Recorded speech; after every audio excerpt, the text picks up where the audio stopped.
7 U.S. states challenge SEC's crypto regulations in Iowa led amicus brief.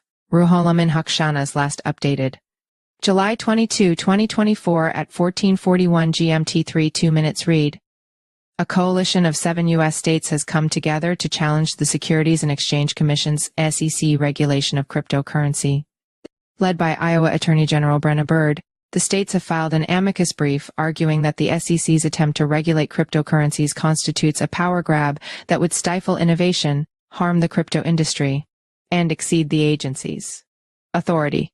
The coalition includes Arkansas, Indiana, Kansas, Montana, Nebraska, with Oklahoma becoming the latest state to join.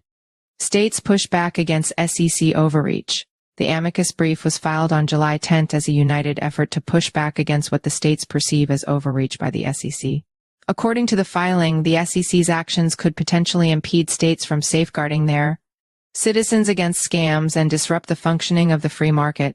States like Iowa have been proactive in protecting victims of scams and prosecuting wrongdoers, and they view the SEC's actions as an infringement on their jurisdiction. The Biden SEC is trying to prevent states like Iowa from doing their job to hold robbers to the law and protect families from the dangers of cryptocurrency scams, the filing read. This power grab will also hurt the free market and allow the SEC to take the regulatory reins over the cryptocurrency industry with no accountability, the announcement continues. The Iowa Attorney General's office asserts that the SEC's actions are unlawful, as the agency is circumventing Congress to assume new powers. It contends that the SEC lacks the mandate to regulate cryptocurrencies, emphasizing the absence of accountability to ensure the legitimacy and necessity of the agency's actions.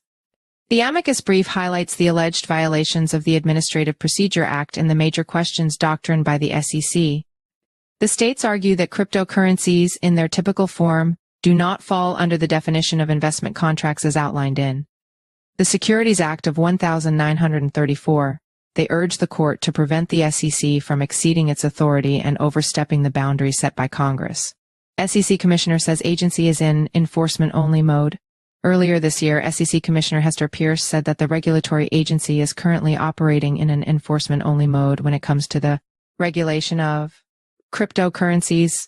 Pierce, known for her crypto-friendly stance among the SEC's 5 commissioners, acknowledged the burden placed on industry participants who constantly worry about avoiding legal disputes.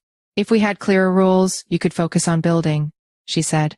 While stressing that her views were her own, Pierce openly voiced her frustration with the SEC's tendency to pass judgment on cryptocurrencies as an asset class.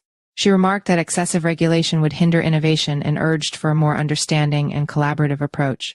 Last week, the SEC closed its 3-year investigation into Hyro Systems. The agency's conclusion of the investigation comes just a day after it closed a separate case involving stablecoin issuer Paxos, marking another instance where the regulatory body has opted not to pursue enforcement actions against crypto entities. Follow us on Google News.